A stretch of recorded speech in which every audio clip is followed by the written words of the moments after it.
കേരളത്തിലെ പ്രധാന പാതകൾ മാത്രമല്ല ഉൾപ്രദേശങ്ങളിലെ റോഡുകൾ വരെ മികച്ച നിലവാരത്തിലുള്ളതാണെന്ന് മന്ത്രി കെ.എൻ. ബാലഗോപാൽ കോന്നി ചീറ്റാറിലെ വിവിധ വികസന പ്രവർത്തനങ്ങളുടെ ഉദ്ഘാടനം നിർവഹിക്കുകയായിരുന്നു മന്ത്രി. നാട്ടിലെ മുഴുവൻ ജനങ്ങളെയും കോർത്തിണക്കിയുള്ള വികസന പ്രവർത്തനങ്ങളാണ് കോന്നിയിൽ നടക്കുന്നതെന്നും അദ്ദേഹം പറഞ്ഞു. കോന്നി ചിറ്റാറിലെ വിവിധ വികസന പ്രവർത്തനങ്ങളുടെ ഉദ്ഘാടനം ചിറ്റാർ ജില്ലാ സ്പെഷ്യാലിറ്റി ആശുപത്രിക്കായി കണ്ടെത്തിയ മൈതാനത്ത് നിർവഹിക്കുകയായിരുന്നു മന്ത്രി. റോഡുകൾ, ആശുപത്രികൾ, വിദ്യാലയങ്ങൾ തുടങ്ങി സമസ്ത മേഖലകളിലും വളർന്നുകൊണ്ടിരിക്കുകയാണെന്നും മന്ത്രി കെ.എൻ. ബാലഗോപാൽ പറഞ്ഞു.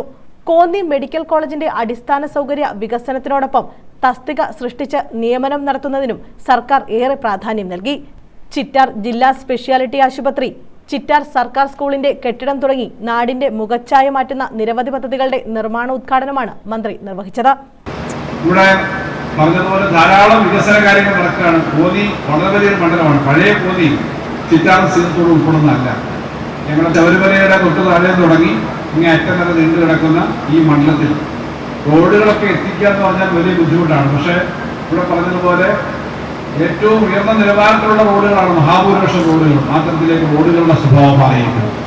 കേരളത്തിലെ പോലെ ഓരോ ഉൾപ്രദേശങ്ങളിലും ഇത്രയും ആധുനിക നിലവാരത്തിലുള്ള റോഡ് വളരെ അപൂർവ സ്ഥലങ്ങളിലേ ഉള്ളൂ എന്നുള്ളത് നമുക്ക് ബഹുമാനത്തോടെ എടുത്തു പറയാൻ പറ്റും. കോന്നിയിലും അത് അങ്ങേയറ്റം വികസിതമായിട്ടുണ്ട്. സംസ്ഥാന ധനകാര്യമന്ത്രി എന്ന നിലയിൽ ഏറ്റവും കൂടുതൽ ബാധ്യത ഏറ്റെടുക്കേണ്ടി വന്ന ഒരു കാര്യം Konni medical college. Konni medical college മുൻപ് ഉദ്ഘാടനം ചെയ്തു, പക്ഷേ ചികിത്സാ സൗകര്യം ഉണ്ടായിരുന്നില്ല. ക്ലിനിക്കൽ പരിശോധനയ്ക്ക് പോലും അവസരം ഉണ്ടായിരുന്നില്ല. മെഡിക്കൽ കോളേജ് ഉദ്ഘാടനം ചെയ്തു മെഡിക്കൽ കോളേജ്. പക്ഷെ ആ മെഡിക്കൽ കോളേജിൽ 1000-ഓളം വേണം സ്റ്റാഫ്, 1000-ഓളം പേര് വേണം ഒരു മെഡിക്കൽ കോളേജിൽ. ഏറ്റവും മിനിമം 1000-ഓളം സ്റ്റാഫിനെ അപ്പോയിന്റ് ചെയ്തു. അവിടെ ആധുനികമായ സൗകര്യം വന്നു. ഇപ്പോഴും നിർമ്മാണ പ്രവർത്തനം നടന്നുകൊണ്ടിരിക്കുകയാണ്. നഴ്സിംഗ് കോളേജ് നടക്കുന്നത്. നഴ്സിംഗ് കോളേജ് മാത്രമല്ല, ഫുഡ് സേഫ്റ്റി സംബന്ധിച്ച ലാബുണ്ട് ഇവിടെ. Post grade ഉണ്ടായിരിക്കുകയാണ്.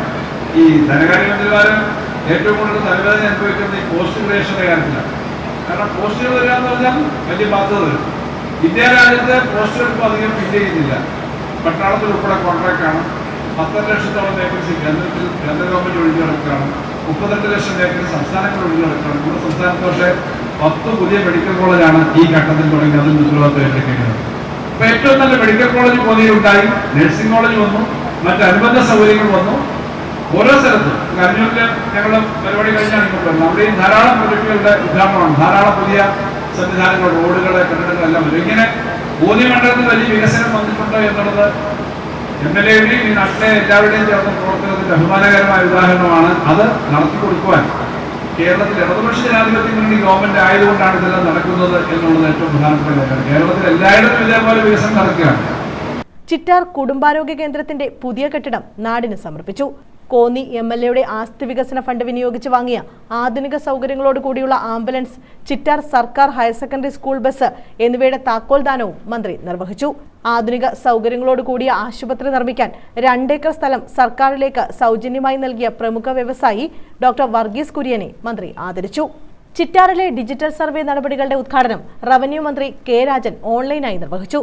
Konni MLA advocate K U. Janeesh Kumar അധ്യക്ഷത വഹിച്ചു.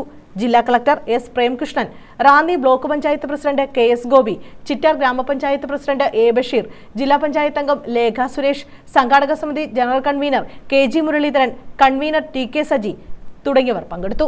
News bureau, Pathanamthitta.